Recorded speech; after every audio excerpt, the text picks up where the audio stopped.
You think you are petting your cat because they enjoy it. They lean in, close their eyes, and sometimes even purr so deeply it feels like pure affection. To you, that touch is simple. It is warmth. It is comfort. It is love. But in your cat's mind, something completely different is happening. Their brain is not saying, "Please keep rubbing my belly," or "I love being cuddled." It is sending a status report. It is analyzing scent pressure, territory, vulnerability, and trust. In the parallel reality, your cat lives in your hand is not a loving hand. It is a biological signal, a ritual of identity, and sometimes a possible warning sign of intrusion. For over 1,000 years, cats have lived beside humans, yet they have never learned to interpret touch the way we do. What feels like affection to you may register in their nervous system as a territorial exchange, a chemical message, or if done wrong, a survival alarm quietly switching on beneath the surface. Most owners never realize this. They think petting means bonding. But cats understand touch through instinct, scent boundaries, and ancient survival wiring that still shapes every reaction they have. That is why your cat may melt into your hand one moment, then suddenly bite you the next. That is why exposing their belly is not always an invitation. And that is why one specific kind of touch means more to them than anything else you could ever do. In this video, we are going to decode what your touch really becomes in your cat's world. And the last truth may completely change the way you touch your cat forever. Number 1. Your hand is not a hand in your cat's world. It is something far stranger, a giant hairless tongue. Have you ever noticed what happens when you gently stroke your cat's head, rub behind their ears, or trace your fingers along their cheeks and neck? Their eyes slowly soften. Their body relaxes. A deep purr begins to vibrate through their chest. Most owners see this and think, "My cat loves being spoiled." But that is not what your cat thinks is happening. In nature, cats do not build relationships through hugs, kisses, or touch the way humans do. They communicate through scent pheromones and grooming rituals. Among bonded cats, a behavior called allogrooming, social grooming, is one of the clearest signs of trust. They lick one another's head, face, and neck, not just to clean fur, but to exchange chemical signals that create familiarity, safety, and belonging. That is why your touch feels so meaningful to them. When your hand moves across your cat's forehead, cheeks, and chin, your cat's brain is not simply registering physical contact. It is interpreting your hand as a large, strange, hairless tongue participating in an ancient ritual of identity sync. These areas are rich in pheromone glands that release comfort chemicals unique to your cat. By allowing you to touch those scent ports, your cat is blending their signature with yours, creating what behavior scientists call a colony scent signature, a shared smell that marks who belongs inside their trusted circle. And here is the twist most owners completely misunderstand. When your cat immediately grooms themselves after you pet them, they are not cleaning your scent off. They are spreading it. They are carrying your chemical fingerprint across their body, locking your identity into their scent profile. In feline language, that is not rejection. That is one of the highest compliments your cat can give. They are quietly saying, "You smell like home. You are one of us." But this is only the gentle side of touch. Number 2. Your touch leaves chemical handwriting on your cat, and they carry it longer than you realize. Have you ever finished petting your cat only to watch them immediately start licking their fur? Most owners see that moment and quietly feel rejected. Did I smell strange? Did my cat hate being touched? Are they cleaning me off? But here is what most people completely miss. Your cat is not erasing you.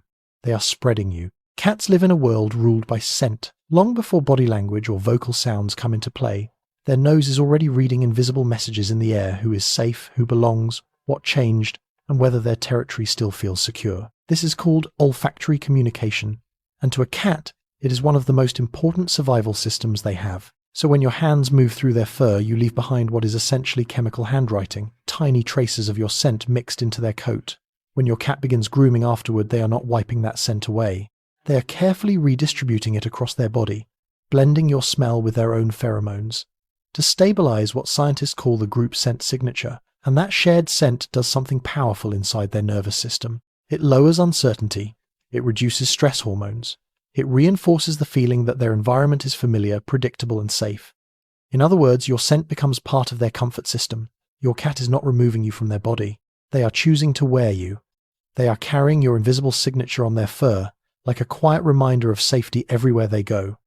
But touch has another side, a dangerous one. Beneath your cat's fur are thousands of highly sensitive nerve endings called mechanoreceptors, designed to detect tiny movements, pressure changes, and possible threats. A few gentle strokes feel pleasant, like a beautiful whisper against the nervous system, but repeated petting in the same area can make those receptors fire too rapidly, overwhelming the brain. That whisper becomes a megaphone, screaming directly into their senses. Pleasure suddenly turns into overload. Overload becomes threat, and threat becomes bite. This is called overstimulation aggression. It happens especially fast in high-voltage zones like the base of the tail and lower back, where stimulation can create a chaotic mix of pleasure and panic. And if you touch one forbidden area, everything changes instantly. Number 3. The biggest misunderstanding cat owners have is believing the belly is an invitation. Your cat rolls onto their back, stretches out, exposes that soft, fluffy stomach, and maybe even purrs while looking completely relaxed. To a human, the message feels obvious. Touch here, rub my belly, I trust you. But in your cat's world, that is not what is being said at all. That exposed belly is not an invitation. It is a trust display. For a survival animal, the stomach is the single most vulnerable place on the body. There is no thick bone protecting it, no armored muscle wall. Beneath that soft fur are vital organs wrapped in delicate tissue, the center of life itself. In the wild, exposing the belly is an enormous biological risk. A single strike to that area can be fatal. So when your cat reveals their stomach near you, they are making a powerful statement. I feel safe enough in your presence to expose my greatest weakness. That is trust at its purest form. But the moment you reach down and touch that sacred area, your cat's nervous system can interpret it as something completely different, a direct threat to their most vulnerable point. In a split second, their brain switches states. Trust mode becomes combat mode. The parasympathetic calm system shuts down. Survival wiring takes over. Muscles tense. Pupils widen. Reflex circuits activate. Then comes the bunny kick. Most owners think this is rough play. It is not. The bunny kick is one of a cat's oldest combat maneuvers, a biological weapon designed to pin prey or predators with the front legs, while delivering rapid, powerful kicks with the hind legs to rip open soft tissue. In nature, it is a disembowel maneuver, a last resort survival strike built deep into feline instinct. Your cat is not suddenly being dramatic. They are reacting to what their nervous system believes is an attack on their sanctuary. They are screaming without words. You touch the one place I trusted you not to touch. And strangely, the touch your cat truly wants is almost the exact opposite of this. Number 4. If you truly want to touch your cat the way they understand touch, stop trying to pet them and let them begin. In feline language, the forehead, cheeks and chin are high-value ports. These areas are rich with scent glands that release comforting pheromones tied to familiarity, territory and trust. That is why cats rub their face against corners, furniture, and you. This behavior is called bunting, and it is far more than affection. It is protocol initiation. Your cat is opening the door to connection. Most owners make one mistake: they become the initiator. They reach out first, move toward the cat, and decide where contact happens. But in your cat's world, control matters, choice matters. Agency is what makes touch feel safe. The better way is surprisingly simple. Extend your hand and remain still. Become a stationary landmark. Let your cat close the distance. Let them decide whether to rub their forehead, cheeks or chin against you. Let them choose the pressure, the angle and the length of contact. In that moment, you stop being something acting on them and become something safe they can move toward. That changes everything. During mutual scent exchange, studies suggest both human and cat physiology begin to settle. Heart rhythms can synchronize. Stress signals soften. The nervous system shifts from alertness into calm regulation. And in that quiet moment, your cat is telling you something profound. You are not just touching me. You are my safe place. And that is the deepest kind of trust a cat can give. Number 5. The only touch your cat truly wants is the touch they choose. When your cat gently presses their head into you or rubs their cheek along your hand, they are activating facial pheromone zones linked to comfort, trust, and belonging. This is not random affection, it is a biological invitation. The secret is simple: don't initiate. Extend your hand, stay still, and let your cat decide how contact happens. That choice gives them agency, lowers cortisol, and helps their nervous system fully relax. In that mutual exchange, trust deepens the bond, strengthens, and your heartbeats quietly begin to sync. You are not touching your cat. Your cat is choosing you as safety. So the next time your cat leans into your hand, rubs their cheek against your fingers, or gently presses their forehead into you, remember this: you are not simply the one who feeds them.